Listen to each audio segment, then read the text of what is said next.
A leitura que ouvimos da primeira carta de São Paulo aos Coríntios e também o Evangelho que nos fala do tempo, que nos fala de uma maneira, faz 2000 anos, mas de uma maneira tão forte hoje em dia para nós,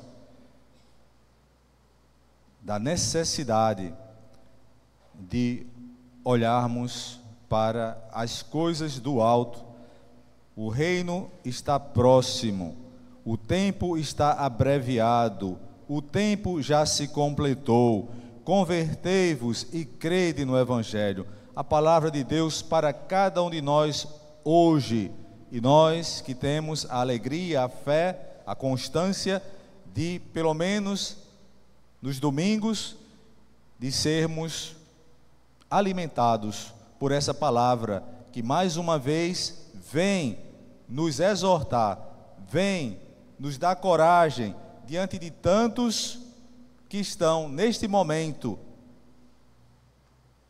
pregados na cruz, que estão chorando, que estão na dor e que precisam ter só em Deus, não é? Só na palavra de Deus vão ter o conforto de que precisam para superarem esse momento. São Paulo diz aos Coríntios, e como soa forte para nós, ele dá exemplos, alguns exemplos, pode ser qualquer exemplo das coisas que temos em nossas vidas, dos aspectos todos de nossas vidas.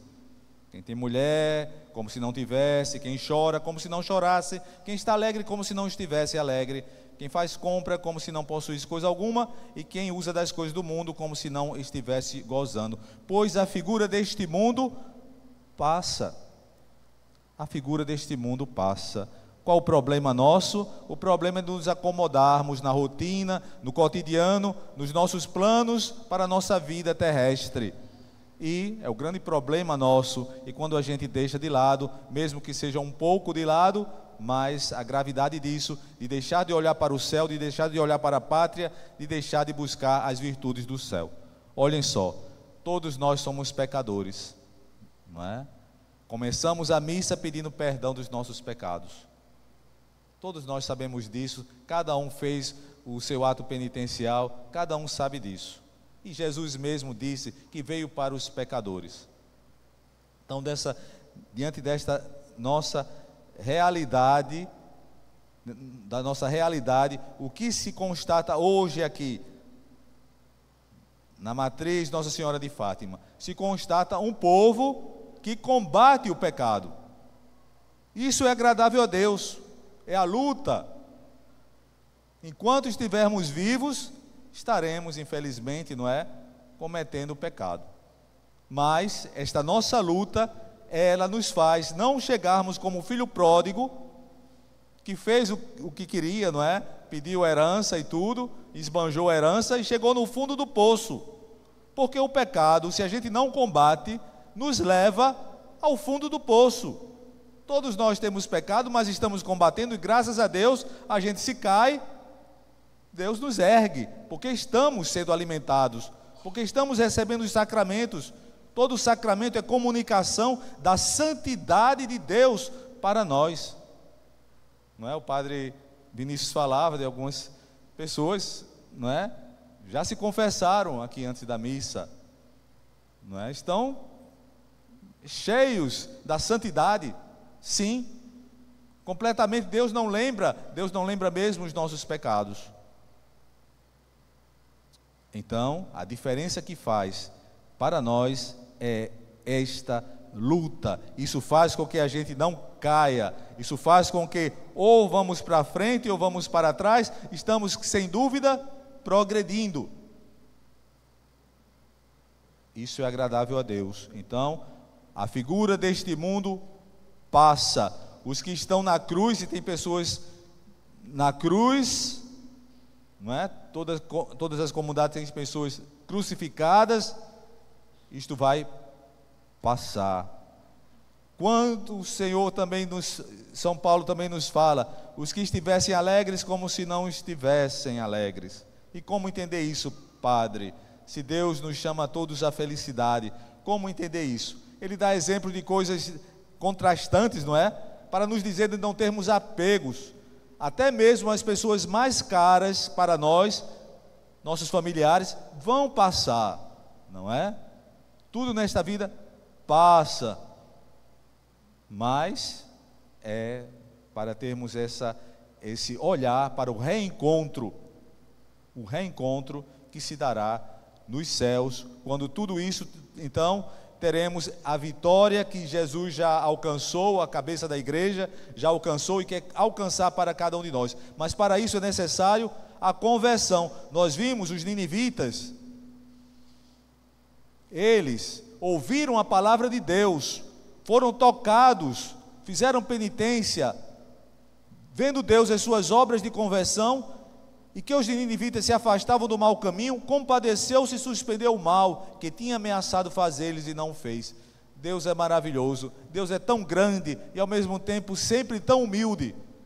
Deus comanda o mundo e a oração o comanda, não é? A nossa oração comanda Deus. Eu fico maravilhado e todos nós ficamos maravilhados com a ação de Deus que se revelou a nós.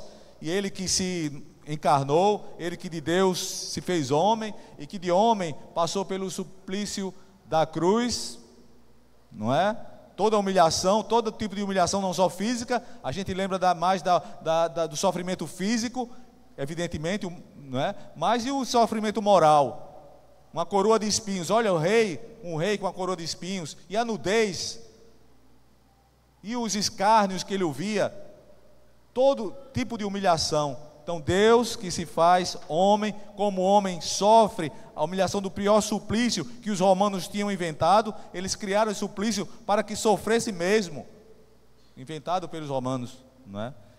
E toda a missa ele vem num pedacinho de pão. Deus é maravilhoso. Então a gente que tem a fé, a gente que segue nesse caminho, a gente que busca essa conversão. Que é conversão? Tem a palavra vertente no meio aí, tem um caminho. Eu vou mudar de caminho. Se o caminho que eu estou seguindo é um caminho que não pensa nos outros, que de erros as pessoas comentam, e no entanto, e eu sei que não é bom, então que eu tenha, que eu peça a Deus a graça de mudar, porque nada neste mundo vai acontecer que seja maior do que o evento Cristo na humanidade. Nenhuma conquista científica, nenhuma ideologia que venha por aí, nada vai ser maior do que o evento Cristo. O tempo já se completou, o reino de Deus está próximo, Deus fez tudo, nos revelou a sua vontade. A liturgia de hoje é sobretudo sobre a vontade de Deus. Olha o que o salmista disse: o Senhor é piedade e retidão, e reconduz ao bom caminho os pecadores. Reconduz. Olha a palavra que ele usa, reconduz. A gente é conduzido por Deus, mas a gente cai, e Deus é misericordioso, Ele nos reconduz. Deus não é como nós, que fica apontando a falta, não é? Fulano fez isso comigo, fulana fez isso comigo, eu perdoo, mas fica dizendo para todo mundo: fez isso comigo, eu perdoo fulana, mas fez isso, fez aquilo. A gente tem essa fraqueza. Deus não. Na confissão Ele esquece. Deus não perde tempo com pecado, Ele não perde tempo com coisa ruim. Deus não perde tempo. Meu pai trabalha sempre. Quando os judeus não queriam que Jesus fizesse nada nos sábados, não é? Ele disse: meu pai trabalha sempre. Ele trabalha sempre para nos resgatar, para conquistar o nosso coração. É a única coisa nesse mundo complexo que tem. A única coisa que Deus quer é o seu coração e o meu coração, porque Ele ama. É isso que Ele quer, conquistar os nossos corações. E aí Ele nos mostra a sua palavra, o caminho para nós. Reconduz ao bom caminho os pecadores. Ele dirige os humildes na justiça, e aos pobres Ele ensina o seu caminho. Certa vez Ele ordenou, não é? Ele ordenou: sede santos. Eu digo: meu Deus, que palavra radical. A gente que é fraco, pecador, e Deus ordenar: eu vos ordeno, sede santos. Por quê? Porque Ele quer o melhor para nós. O melhor para nós, Ele está nos dizendo todos os dias, é a santidade. Santidade não é só para os santos da igreja, não. que a gente tem como canonizados, porque tem católicos que pensam assim, viu? Essa santidade é para os santos, ou então para os religiosos, para os padres, eles que devem ter santidade. Para mim, uma santidade, um pouco de virtude já está bom. Tem gente que pensa assim, isso é errado, que os padres, os religiosos devem ser santos, devem ser modelo, devem. É isso que a diferença seria essa, ser modelo, mas todo modelo é para ser seguido. Os padres que são modelo é para serem seguidos, e não é levar um cristianismo, uma vida que esteja, não é, servindo a dois senhores. Isso mais cedo ou mais tarde, evidentemente, que não poderá continuar. Então, meus irmãos e minhas irmãs, a palavra do Senhor, e aqui tem os discípulos, não é? Ele chama os discípulos para seguirem, e nós todos somos esses discípulos, que somos chamados. Deus mesmo diz: quem é minha mãe, quem é meu irmão, quem é minha irmã, é aquele que ouve a palavra e põe em prática. Eu, como vocês sabem, estou agora numa missão lá no Benin. Benin é um país de maioria católica, não é? País de maioria católica, e os cristãos lá têm uma grande luta com as práticas, os ritos tradicionais de lá, não é? Feitiçarias, tem em toda a África, e lá de um modo forte também lá no Benin. Então é uma luta. Vejo que todos os países do mundo, a gente sabe, cada um, por mais opulento, por mais bem de vida que possa ser o país, mas todos eles têm sua cruz, todos eles têm sua cruz. O Benin, maioria católica, muito feliz lá, porque Nossa Senhora, o dia de Nossa Senhora da Assunção, que é a principal festa de Maria, a gente sabe, Maria cumpriu sua missão, foi assunta ao céu em corpo e alma, e lá naquele país é feriado nacional, não é? Feriado nacional. Então isso me deu uma alegria muito grande. E os muçulmanos vivem em paz com os católicos. Onde eu moro, a maioria é muçulmana. No sul do país, a maioria é católica. Então, as dificuldades que lá se encontram: feitiçaria, e os extremistas muçulmanos, que não são bem vistos pelos muçulmanos, são extremistas, dizem estar fazendo a vontade de Deus, não é? No entanto, eles cometem um grande pecado. As obras, as atrocidades que eles cometem, não é, mostram que eles são filhos do diabo e não filhos de Deus, não é? Então, pelas obras se conhece. Mas Jesus já tinha profetizado isso: chegará o dia em que vos matarão, achando estarem fazendo bem. Chegará o dia que vos matarão. Matarão a quem? Os que seguem Jesus, acreditando estarem fazendo algo que é correto, não é? Então, isso já acontece por lá. Os extremistas, eles invadem vez por outra o Benin e cometem atrocidades. O país, a África, não é? Em relação às dificuldades de meios de vida, isso é muito relativo, porque em épocas de guerra realmente há fome. Mas um país onde eu moro, não é, graças a Deus, não está em guerra. O país que eu estou, e a natureza é boa, o país é verde, do norte a sul é verde, e as criancinhas, com a graça de Deus, são todas bem gordinhas, viu?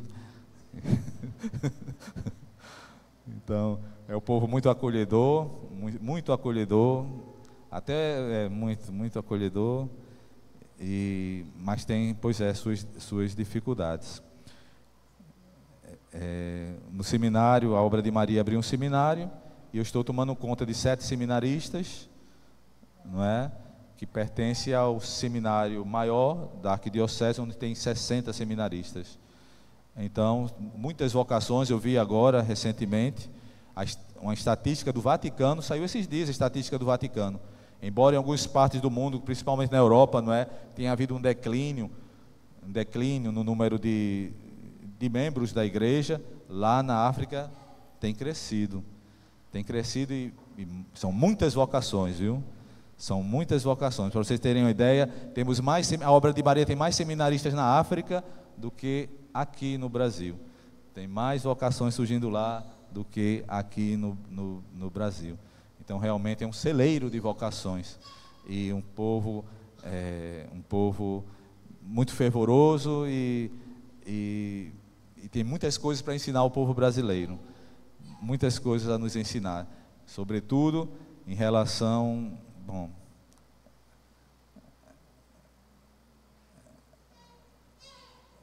ao entendimento da vida, não é? De não fazer isso que justamente São Paulo está dizendo aos Coríntios, de não ter esse apego pelas coisas da vida, e lá, talvez pelas dificuldades, eles não tenham esse apego, então eles têm uma vida espiritual, não é? Que é agradável, como a nossa, que frequentamos a missa. Amém? Creio em Deus Pai,